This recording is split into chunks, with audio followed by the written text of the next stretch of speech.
Assalamualaikum warahmatullahi wabarakatuh.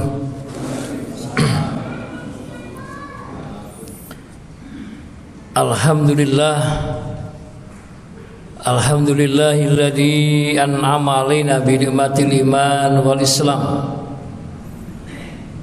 walladzi anzala sakinata fi qulubil mu'minin liyazdadu imanan ma imanihim. Asyhadu an la ilaha illallah wahdahu la syarikalah wa asyhadu anna Muhammadan abduhu wa rasuluhu la nabiyya ba'da. Sallallahu alaihi wasallam wa ala alihi wa ashabihi wa man tabi'ahu bi ihsan ila yaumiddin. Wa qala ta'ala fi kitabil karim, a'udzu billahi samil alim minasy syaithanir rajim. Wa idza aradna an nuhlika qaryatan amarna mutra fiha fafasaku fiha fa haqqa 'alaihal qawlu fadamarna tadmira. Al-ayat. Shadaqallahul adzim. Ibu-ibu, bapak serta saudara-saudara sekalian, keluarga besar Masjid Nurul Hidayah Kabupaten Kepanjen yang dimuliakan oleh Allah. Bagaimana kabarnya malam hari ini? Sehat-sehat semua? Alhamdulillah. Marilah untuk mengawali kajian kita pada malam hari ini, kita senantiasa terus untuk selalu meningkatkan kualitas rasa syukur kita kehadirat Allah Subhanahu wa taala, yang mana pada malam hari ini dengan kasih sayang Allah, dengan rahmat Allah, Allah masih tetap berkenan memberikan kekuatan kepada kita, memberikan nikmat kepada kita. Nikmat kesehatan, nikmat kesempatan, nikmat iman, dan nikmat Islam. Tentu kita selalu berharap mudah-mudahan seluruh potensi kenikmatan yang diberikan oleh Allah Azza wa Jalla senantiasa kita maksimalkan, semua itu dalam rangka untuk beribadah kepada Allah. Jadi dengan berusaha menjalankan seluruh perintah-perintahnya dan menjauhi seluruh larangan-larangannya. Fa insyaallah, kalau aktivitas diri kita, keluarga kita, masyarakat, bangsa dan negara ini kalau senantiasa diiringi dengan keimanan dan ketakwaan kita pada Allah yang bersumber pada Al-Quran dan As-Sunnah, maka tentu yang kita raih adalah kebahagiaan dan kemenangan. Ibu-ibu, bapak serta saudara sekalian yang dimuliakan oleh Allah, insya Allah kajian kita pada malam hari ini dengan tema peran seorang pemimpin atau kepimpinan dalam rangka membangun masyarakat sipil yang tangguh di tengah tantangan dakwah yang semakin hari tidak semakin ringan tapi semakin berat dan semakin complicated ini. Umat harus paham bahwa ketika kita bicara Indonesia, ketika kita bicara NKRI, tentu tidak bisa dilepaskan dengan kekuatan umat Islam. Karena umat Islam sebagai mayoritas muslim yang terbesar penduduknya di dunia. Akan tetapi pertanyaan besarnya adalah limada ta'akhirul muslimuna wa limada taqaddama ghairuhum. Kenapa sekarang ini umat Islam yang katanya mayoritas terbesar penduduknya di dunia dalam kondisi terbelakang, dalam kondisi termarginalkan, terpinggirkan hampir di seluruh aspek kehidupan. Ya, ada apa umat Islam ini? Fenomena apa yang terjadi di negeri yang kita cintai ini? Ya, karena sebuah umat atau sebuah bangsa atau sebuah peradaban itu sangat penting mau dibawa kemana negeri itu, bangsa itu, umat itu oleh pemimpin. Maka di Islam peran pemimpin itu penting untuk menyadarkan masyarakat, menyadarkan umatnya, rakyatnya agar bisa berkolaborasi, bisa bekerja sama, bisa bergandengan tangan, bisa beramal jama'i antara pemimpin dengan umatnya, pemimpin dengan rakyatnya, agar bersama-sama bagaimana menyelesaikan persoalan keumatan dan persoalan kebangsaan ini. Nah, peran pemimpin ini sangat penting, karena hancurnya sebuah peradaban itu salah satu faktor yang paling utama juga karena faktor pemimpin. Ya, bukan rakyat, bukan umat, tapi pemimpin. Dan ini dijelaskan oleh Allah dalam surat Al-Isra ayat 16 yang saya baca dalam mukadimah tadi. Allah berfirman, wa idza aradna an nuhlika qaryatan amarna mutrafiha fafasaku fiha fa haqqo 'alaihal qaulu fadammarna tadmira. Dan apabila Allah hendak menghancurkan sebuah qarya itu bermakna desa atau komunitas kecil, ya, akan dihancurkan oleh Allah. Kalau kita tarik dalam konteks kekinian, dalam konteks kontemporer saat ini, maka apabila Allah hendak menghancurkan sebuah peradaban baru atau peradaban lama atau bangsa atau umat, bahkan peradaban secara global, sebelum dihancurkan oleh Allah dipanggilnya namanya mutrafiya. Mauwa mutrafiya, yaitu pemimpin, yaitu orang-orang elit, orang-orang penggede, orang-orang yang diberi otoritas, diberi kepercayaan oleh rakyatnya, oleh umatnya untuk memimpin sebuah negeri itu, bangsa itu, umat itu, atau komunitas itu. Kalau dalam bahasa Al-Quran disebut dengan qarya, akan dihancurkan, itu dipanggil dulu pemimpinnya. Ini bentuk kasih sayang Allah, bentuk rahmat dan rahim Allah. Dipanggil dulu sebelum dihancurkan, sebelum dieksekusi sebuah negeri, sebuah bangsa itu dipanggil. Untuk apa?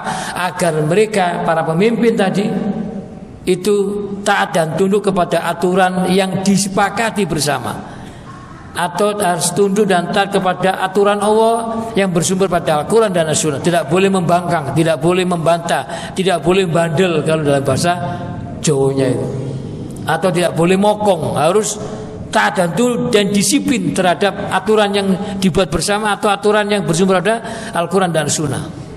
Tetapi pemimpin itu yang diberi amanah itu masih ngeyel, masih membantah, masih mokong, durhaka, membuat sebuah penyimpangan, nggak taat, nggak tunduk kepada aturan Allah, tidak taat dan tunduk kepada aturan Al-Quran dan Sunnah, dan tidak tunduk kepada aturan bersama yang telah dibikinnya, dipanggil. Dan sesungguhnya Allah mudah menghancurkan sebuah qarya, sebuah bangsa, sebuah umat dengan kun fayakun, selesai, kholas, habis, rungkat istilahnya, ya. Tapi dipanggil, tapi tetap membuat penyimpangan. Kemudian maka berlakulah ketetapan kami, keputusan kami, kehendak kami. Kemudian negeri itu, bangsa itu, umat itu kami hancurkan sehancur-hancurnya. Kalau kita bicara tentang kepimpinan di perpolitikan Indonesia ini, tentu adalah menggunakan politik trias politika, ya, yaitu trias politika itu di mana negara itu ada 3 unsur yang paling kuat mau dibawa kemana negeri dan bangsa ini, yaitu kekuatan eksekutif, yudikatif, dan legislatif. Ya, menurut Montesquieu atau John Locke dan konco-konconya itu, sebuah negara ketika mengikuti trias politika, kekuasaan itu ada 3 itu. Nah, kalau ketika potensi kekuatan itu orangnya amanah, orangnya menjalankan kepemimpinan dengan baik, bisa menyadarkan rakyatnya, masyarakat sipilnya dengan baik, maka negeri itu akan damai, akan rukun, akan nyaman. Tetapi sebaliknya, kalau kepimpinan itu tidak amanah alias menyimpang, maka tadi dikatakan oleh Allah dalam firman-Nya, maka kami hancurkan sehancur-hancurnya. Maka peran pemimpin itu bagaimana dirinya itu harus menjadi sosok figur pemimpin yang amanah dan mengajak rakyatnya jadi pemimpin itu amanah. Kalau dalam bahasa sejarah tarikh itu ada disebut dengan sifat-sifat kepimpinan Nabi yang terkenal dengan 4 itu. Nah, ini bagaimana pemimpin itu memiliki jiwa itu, kemudian disampaikan ke rakyatnya, mengajak rakyatnya, peranan supaya bisa mengeksekusi kepimpinan itu, yaitu yang namanya sidik, amanah, fatona, tabligh, dan apa? Amanah, sidik, tabligh, fatona, 4 ini. Tetapi muncul lagi untuk memperkuat 4 sifat itu, yaitu adanya khauf ilallah. Maka peran pemimpin dalam membangun umat itu juga harus rakyat disadari, umatnya disadari pentingnya khauf ilallah, takut kepada Allah. Kemudian merasa diawasi oleh Allah, muraqabatullah. Ini yang nampaknya hilang. Khauf ilallahnya enggak ada, kemudian merasa diawasi oleh Allah juga hilang, muraqabatullah. Sehingga lengkaplah, sempurnanya ketika pemimpin tidak memiliki peran untuk menyadarkan rakyatnya ini. Ya. Maka akan dihancurkan. Ya. Artinya betapa pentingnya amanah dalam kepemimpinan itu. Nah, ketika kita bicara amanah dalam kepemimpinan itu, ada sebuah firman Allah yang memperkuat dalil yang saya baca dalam mukadimah tadi, yaitu Al-Isra ayat 16 dengan Al-Ahzab 72. Ternyata peran pemimpin dalam rangka menyadarkan umatnya itu sangat penting, terutama adalah bagaimana pentingnya amanah kepemimpinan itu yang harus dibangun kepada masyarakat sipil. Tidak cukup pemimpinnya yang amanah, tapi juga rakyatnya juga amanah. Ya, ini difirmankan oleh Allah, inna aradnal amanata alas samawati wal ard wal jibali fa baina yahmilnaha wa asfaqna minha wa hamalal insan innahu kana dzuluman jahula. Yang artinya sesungguhnya kata Allah, kami telah menawarkan konsep amanah kepimpinan. Bagaimana peran pemimpin itu dalam masyarakat, ya, agar berjalan dengan baik. Ditawarkan konsep amanah kepimpinan itu kepada manusia, yang namanya insan ini. Ya. Tetapi dalam ayat ini Allah tidak mengutamakan amanah kepemimpinan diberikan pada manusia, tapi ayat ini menjelaskan bagaimana konsep amanah kepemimpinan itu diberikan kepada makhluk-makhluk Allah yang besar, yang senantiasa taat dan tunduk, gak pernah membangkang, alias samina wa ta'na. Jadi maksud dengan makhluk besar itu adalah langit, bumi, dan gunung-gunung. Termasuk alam semesta ini, itu adalah bagian daripada junduwo, tentara-tentara Allah yang siap digerakkan Allah, dan dia siap menggerakkan. Apakah itu termasuk di dalamnya ada langit, ada bumi, ada gunung-gunung, ya, ada batu, ada tumbuhan, ada petir, ada laut, ada air, ada api, ada besi. Semua yang ada di semesta alam ini sesungguhnya adalah junduwo. Alam semesta itu adalah tentara-tentara yang siap gak pernah membangkang terhadap perintah Allah. Jadi diberi amanah oleh Allah. Ternyata makhluk besar itu tidak mampu memikul amanah itu. Betapa beratnya amanah itu. Bahkan di dalam kitab Ihya Ulumuddin, kata Imam Ghazali sebutkan bahwa sungguh amanah itu sangat berat. Berat sekali amanah itu. Kemudian makhluk besar itu menolak, enggan, karena tahu diri, tahu posisinya, nggak mau, tidak sanggup menerima amanah yang berat itu. Akhirnya amanah itu qadarullah diterima oleh manusia, oleh kita yang namanya insan ini. Kemudian dilanjutkan oleh firman Allah, innahu kana dzuluman jahula.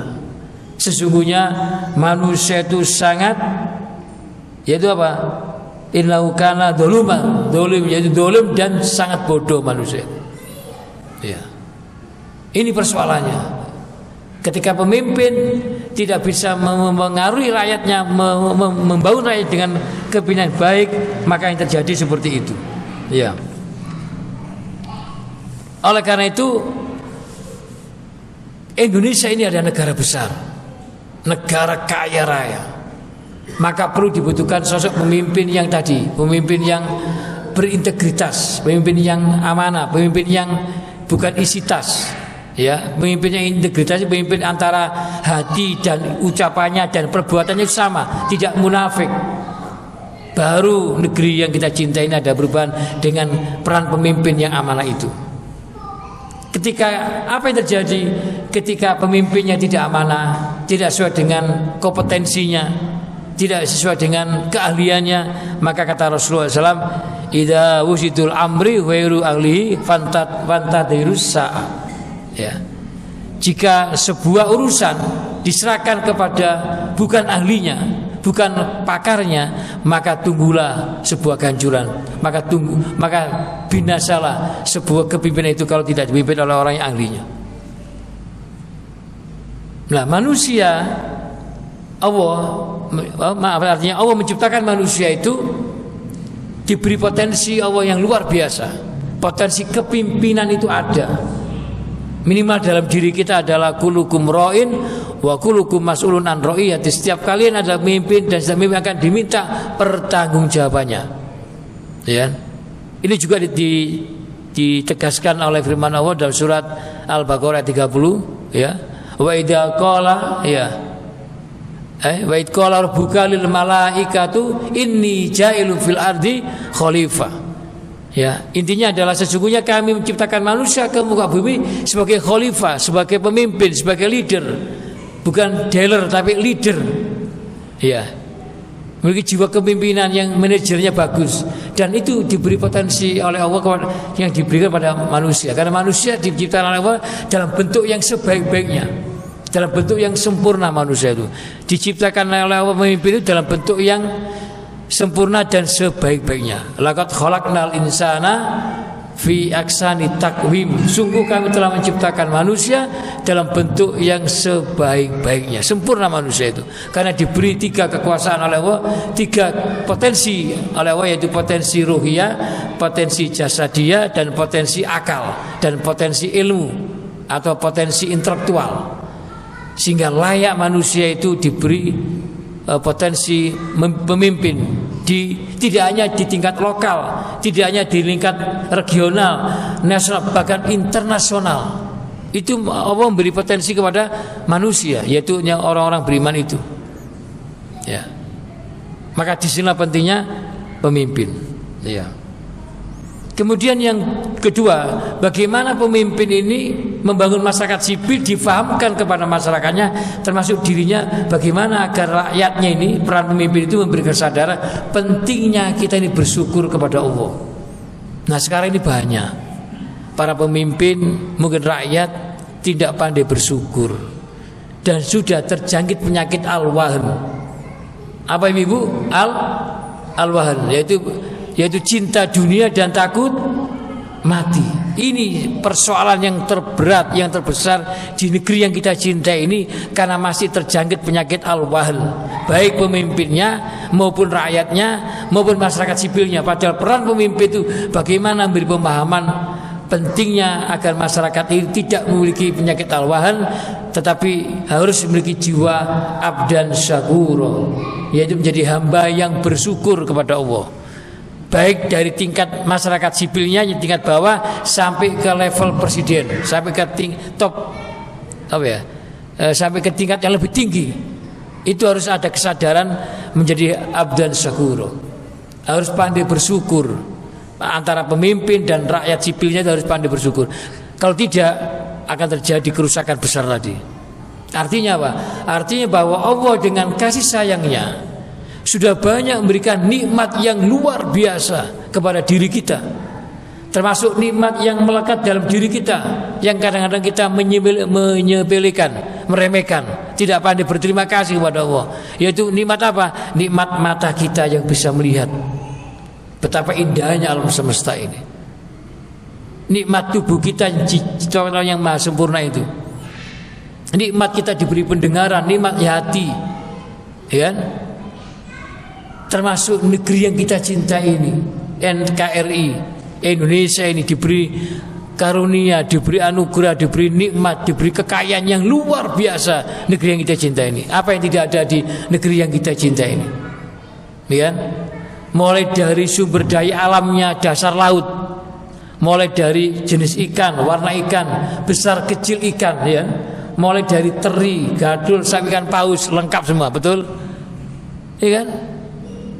Mulai dari perut bumi, mulai minyak, mulai nikel, batu bara, emas, tembaga, kuningan, apalagi uranium dan seterusnya, lengkap.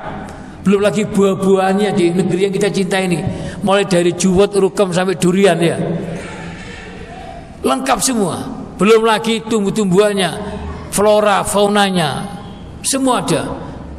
Sehingga ketika kita mau menghitung nikmat Allah yang diberikan kepada manusia, kepada pemimpinnya atau kepada masyarakat sipilnya, kita tidak akan mampu menghitung karunia nikmat yang diberikan Allah kepada kita. Tadi difirmankan oleh Allah, wa in ta'uddu nikmatallahi la tuksuha. Kalau sekiranya para pemimpin itu, para masyarakat sipil itu, para hamba Allah itu menghitung nikmat yang telah aku berikan, pasti kata Allah, niscaya kamu tidak akan mampu menghitungnya, walaupun dengan alat yang canggih. Ya, di modern nggak mampu kita menghitung. Ya, sehingga kewajiban kita adalah diingatkan oleh Allah, la in syakartum la zidanakum wa la in kafartum inna adabi lasadid. Ya, artinya kalau manusia itu niscaya bersyukur pada Allah, maka Allah akan pasti memberikan tambah nikmat. Nikmatnya akan ditambah. Tapi ketahuilah kalau manusianya, hambanya, insannya ini nggak pandai bersyukur, mengingkari nikmat Allah, mengingkari kesyukurannya itu, maka sungguh adabku sangat pedih. Nah, seperti kondisi seperti itu masih diingatkan oleh Allah, karena manusia memiliki potensi lupa, potensi abe, potensi meremehkan. Diingatkan lagi oleh Allah yang terdapat dalam surat Ar-Rahman ayat yang jumlahnya 78 ayat, yang 31 ayat senantiasa diulang-ulangi terus sebanyak 31 ayat. Fa bi ayyi ala rabbikuma tukadziban. Nikmat yang datang dari Tuhanmu yang manakah, hai manusia, yang kamu lupakan, yang kamu dustakan, kamu mengingkari. Karena manusia memiliki potensi lupa, meremehkan nikmat itu. Seperti pada malam hari ini, kita bisa diberi kesempatan oleh Allah, diberi izin oleh Allah, bisa sholat maghrib berjamaah sampai mengikuti kajian sampai selesai isya, ya kan? Dalam kondisi sehat, dalam kondisi tenang, dalam kondisi duduk rapi, ya. Ada orang sing senden, orang sing silo, sembujung. Ini nikmat. Enggak semua orang diberi potensi nikmat seperti ini. Apalagi kalau dalam bahasa harian itu, apalagi malam minggu atau malam Ahad, ya. Orang biasanya sibuk, healing, ya, shopping ke plaza, ke mall macam-macam bersama keluarga. Kita diberi daya oleh Allah tetap istiqomah, bisa masuk ke masjid ini karena dengan izin Allah, dengan diberi kesehatan oleh Allah, diberi daya oleh Allah. Tanpa hidayah kita nggak bisa ke sini. Maka orang yang datang dari rumah ke masjid ini bukan orang sembarangan. Ini orang pilihan Allah. Pahalanya besar, ya, sholat berjamaah, kemudian mendengarkan kajian, mendapat ilmu, silaturahim, ya, apalagi nanti ada ramah-ramahnya, ya, ono ngopi nih, masya Allah, nikmat kali nih. Nikmat yang mana yang kamu dustakan yang datang dari Tuhanmu? Dan manusia tidak pandai bersyukur, ya. Artinya betapa pentingnya kenikmatan itu. Maka rasa syukur itu harus kita manfaatkan secara optimal dan maksimal. Harus ada kesadaran dalam diri seorang pemimpin dan masyarakat sipil untuk apa? Untuk melaksanakan ibadah. Termasuk mencari ilmu ini bagian daripada ibadah. Jadi bentuk aplikasi nikmat kita yang diberikan Allah pada kita, nikmat itu harus kita wujudkan dalam rangka untuk ketaatan menjalankan ibadah kepada Allah. Termasuk kajian pada malam hari ini. Betapa pentingnya mencari ilmu itu, ya. Karena tujuan Allah menciptakan pemimpin, tujuan Allah menciptakan masyarakat sipil itu di muka planet bumi yang sementara ini, yang fana ini, tidak lain adalah sebagai abdillah, sebagai hamba Allah. Bahwa kita ini adalah manusia kerdil, manusia kecil, ya, manusia yang tidak memiliki kekuatan tanpa izin Allah. Maka tugas kita sebagai seorang pemimpin, sebagai masyarakat sipil itu tidak lain adalah wa ma khalaqtul jinna wal insa illa liya'budun. Dan tidaklah aku ciptakan jin dan manusia kecuali untuk beribadah. Sehingga semangat kita di dalam aktivitas kehidupan keseharian itu adalah kul innas sholati wa nusuki wa mahyaya wa mati lillahi rabbil alamin. Katakanlah sesungguhnya sholatku, ibadahku, hidup dan matiku hanyalah untuk Allah. Menjadikan Allah hoyatuna, Allah adalah tujuan kami.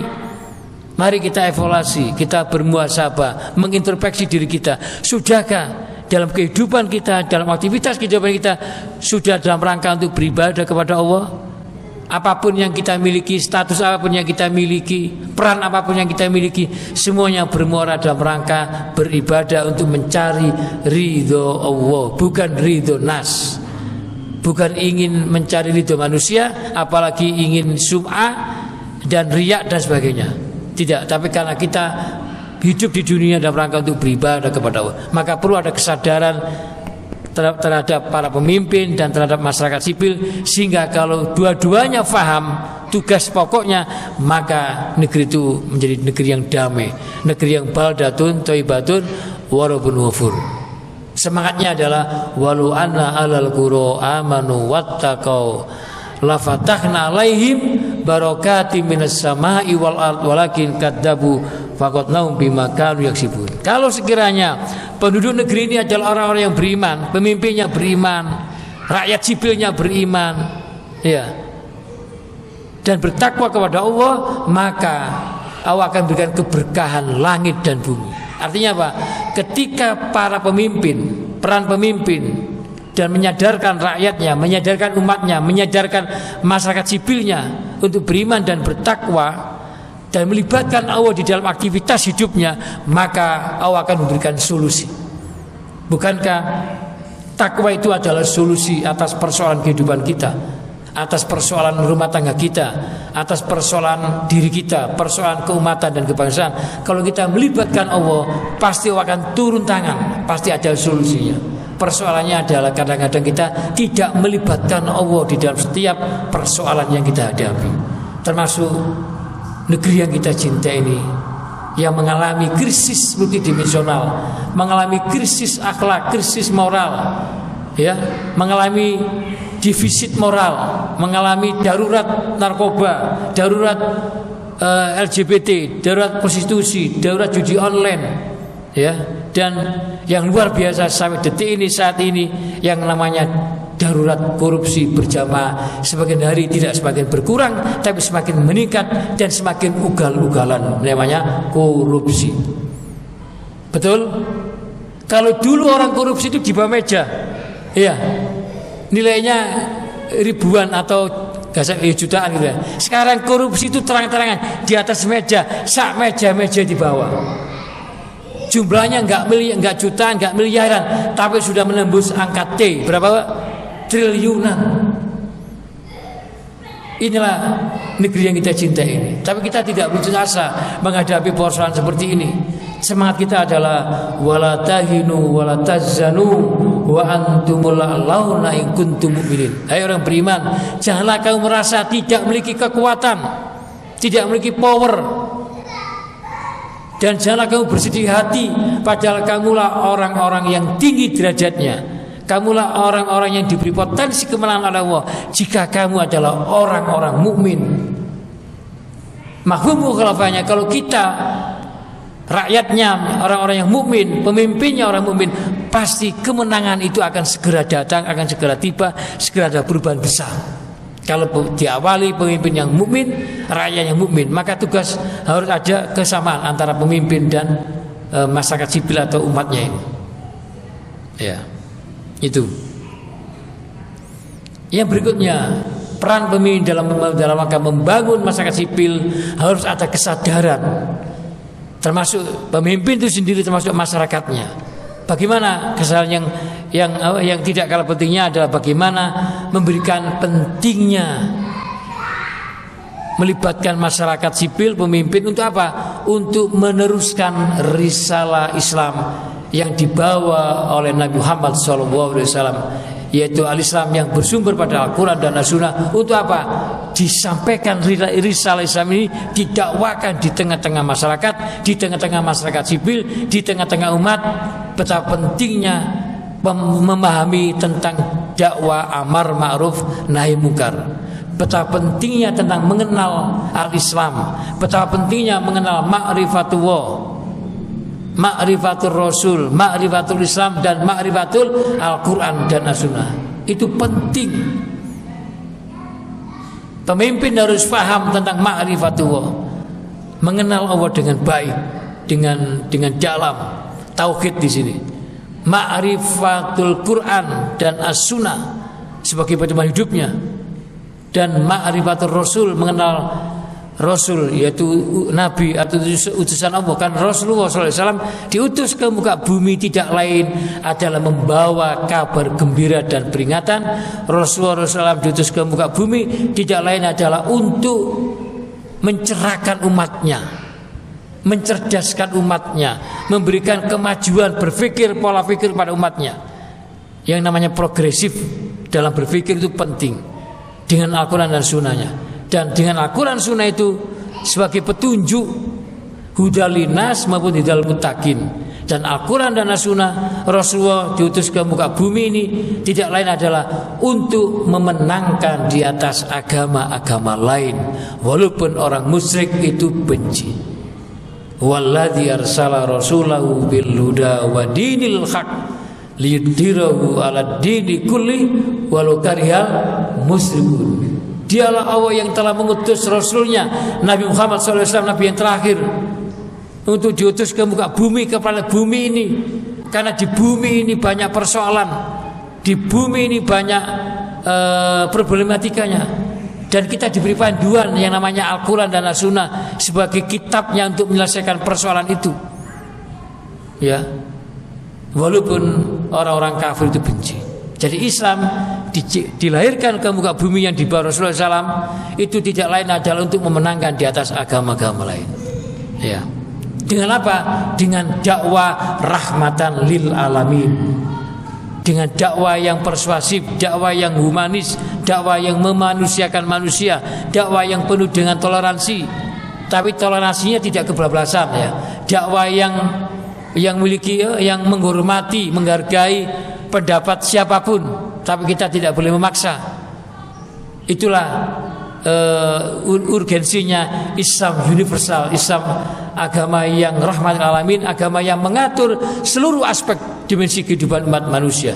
Tidak ada satupun di dunia ini yang tidak diatur oleh Islam. Islam tidak hanya ibadah ritual, Islam tidak hanya ibadah magdo, tapi Islam juga ibadah heru magdo. Islam tidak hanya bicara sholat, bicara Ramadan, bicara haji, bicara umroh, bicara zakat, tapi Islam juga bicara politik.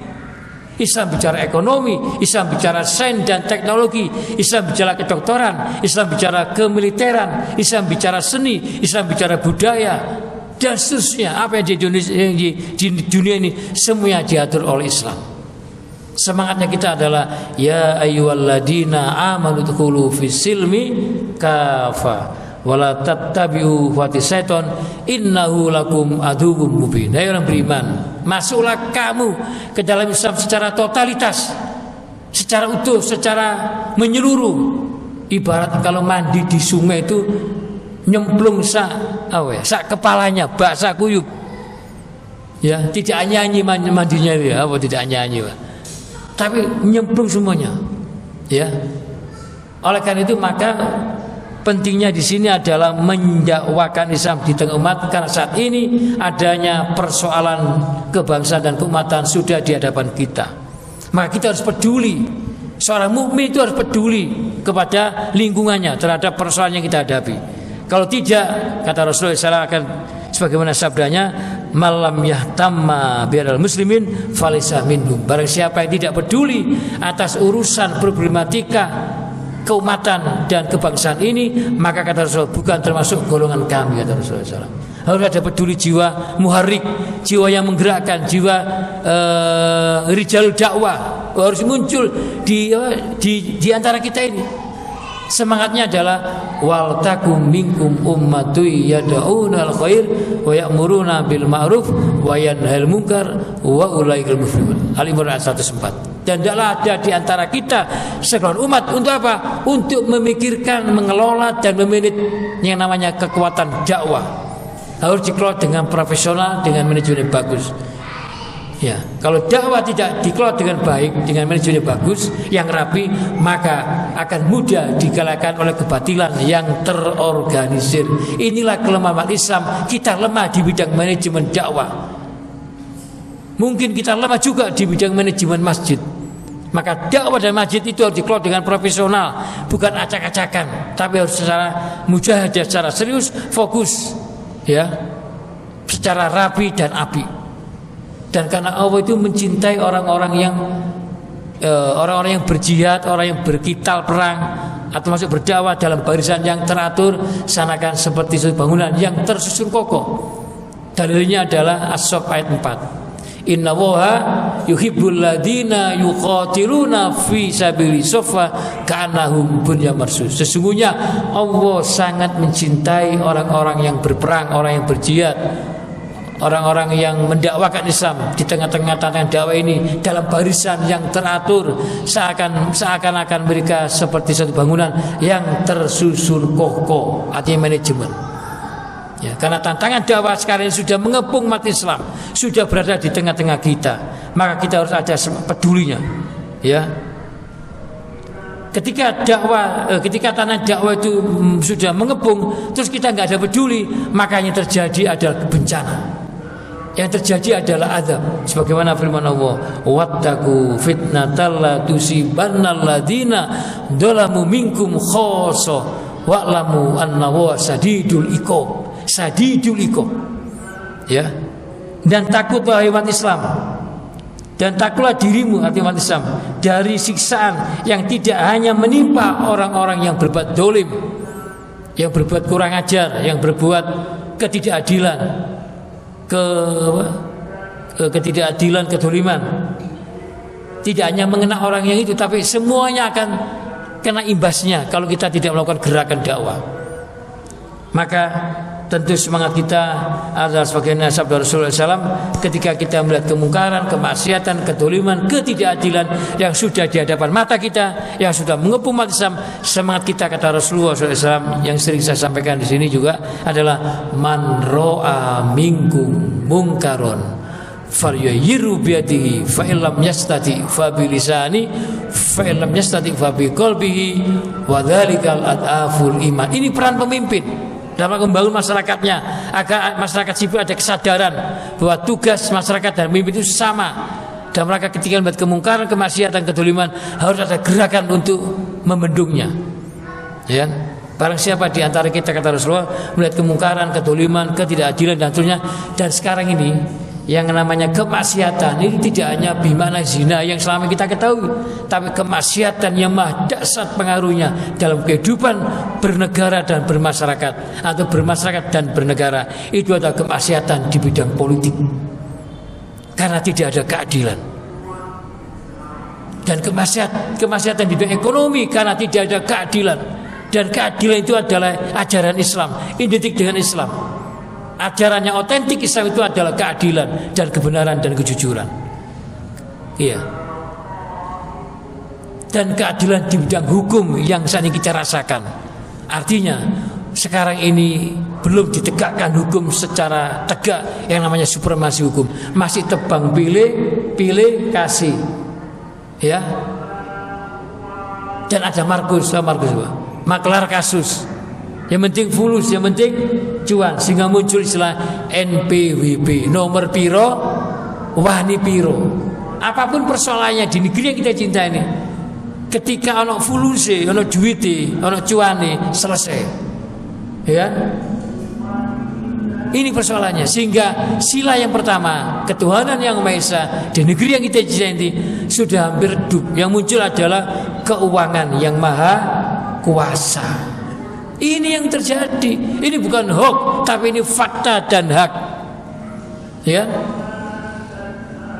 Semua itu terjadi karena apa? Karena adanya, tadi saya katakan, penyakit yang disebut dengan al-wahan. Hubbud dunya wa karatul maut. Cinta dunia takut mati. Cinta dunia takut resiko. Ya, enggak wani memperjuangkan.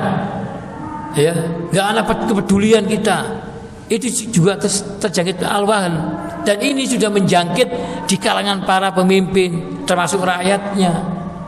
Sehingga bagaimana akan menuju perubahan kalau al-wahan ini masih ada? Maka perlu kajian-kajian khusus tentang membahas tentang pentingnya tazkiyatun nafs. Di antaranya adalah bagaimana menjaga, mensucikan jiwa kita, jiwa dan ruh kita. Ya, pentingnya tazkiyatun nafs, yaitu menghilangkan penyakit al-wahan, cinta dunia dan takut mati ini.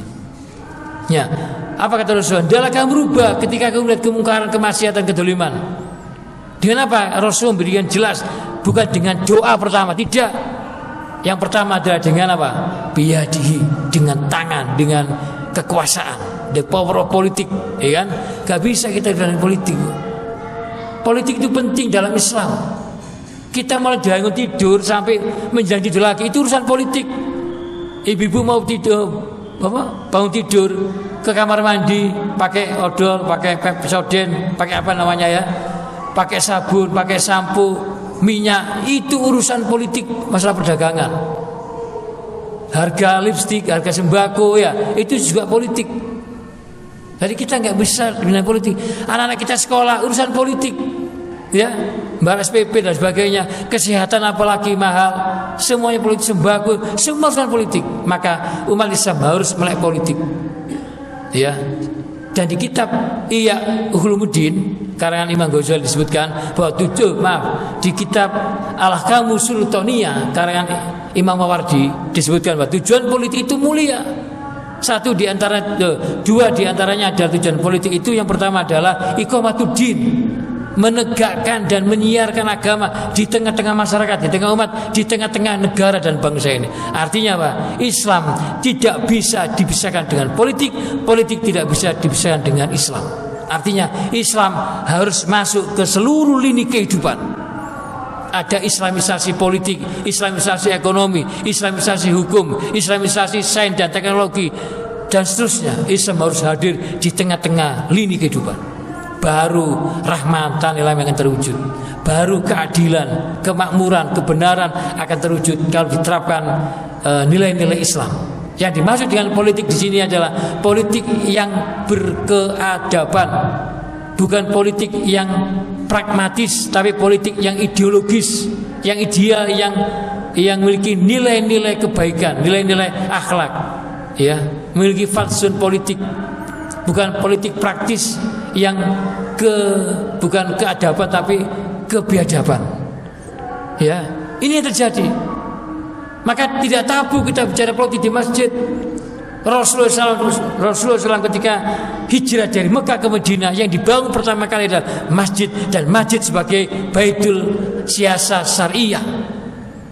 Masjid digunakan sebagai rumah politik, mengatur strategi perang, mengatur strategi negara, itu di masjid. Ya, maksud dengan politik di sini bukan politik pragmatis, ya, politik partai yang saat ini, tapi dimaksud dengan politik di sini adalah politik yang keadaban, politik yang syariah atau siasah syariah, ini yang dimaksud. Ya, bukan pragmatis, tapi politik yang ideologis dan realistis, itu Islam. Ya, itu dengan tangan. Artinya apa? Pemimpin ke depan harus menyadarkan kepada rakyatnya bahwa kita tidak boleh buta politik. Maka kekuasaan, pusat-pusat kekuasaan harus banyak orang-orang yang soleh, orang yang beriman, bertakwa, yang berintegritas, yang paham persoalan kebangsaan, keumatan, harus duduk di pusat-pusat kekuasaan. Kalau tidak, akan diisi oleh kaum liberalisme, sekularisme, neokomunisme, kapitalisme, sosialis dan seterusnya. Siapa yang salah? Umat Islam. Karena buta politik dan tidak melek politik. Maka dikuasai oleh orang-orang itu, dikuasai orang-orang yang tidak beriman, tidak bertakwa, tidak memiliki kecerdasan dan seterusnya. Yang berikutnya adalah harus kamu rubah dengan apa? Dengan lisan. Lisan inilah kekuatan ulama, kekuatan ustadz, kekuatan para kiai, kekuatan rijal dakwah, harus menyuarakan Islam di tengah-tengah umat ini, termasuk melalui ceramah-ceramah seperti ini. Lisan. Yang terakhir adalah dengan doa. Doa itulah selemah-lemah iman. Dan yang paling terakhir adalah kita tutup dengan surat Ya ayyuhalladzina amanu hal adullukum ala tijaratin tunjikum min adabin alim tu'minuna billahi wa rusuli ila akhir ayat. Artinya, hei orang beriman, maukah kamu aku tunjukkan suatu perdagangan, suatu bisnis, suatu transaksi yang dapat menyelamatkan kamu dari adab yang pedih? Ternyata tijarnya perdagangan di sini adalah kalian beriman kepada Allah, tauhid dan akidah. Dan adalah kalian beriman kepada Rasulullah SAW, yaitu al-Islam yang bersumber pada Al-Quran Sunnah. Dan yang terakhir adalah kalian berjihad fi sabilillah. Dengan apa? Dengan harta yang kita miliki, dengan jiwa yang kita miliki, dalam rangka untuk menegakkan kalimat Allah dan merendahkan kalimat selain Allah, yaitu al-Islam, harga mati. Ya, saya kira itu yang bisa saya sampaikan. Mudah-mudahan kajian pada malam hari ini bisa menggugah semangat kita bahwa saat ini sesungguhnya tantangan dakwah semakin hari tidak semakin ringan, semakin berat. Maka dibutuhkan kesadaran bersama membangun masyarakat sipil dengan peran pemimpin itu sangat penting, sehingga masa kita melek, sehingga Indonesia ada perubahan besar. Barakallahu bil Qur'an azim. Demikian yang bisa saya sampaikan. Mari kita akhiri kajian kita pada malam hari ini dengan doa khawatir majlis. Subhanaka Allahumma wa bihamdika asyhadu an la ilaha illa anta astaghfiruka wa atubu ilaik. Nasrun minallah wa fathun qarib wa basyiril mu'minin fastabil khairat billahi taufiq wal hidayah. Assalamualaikum warahmatullahi wabarakatuh.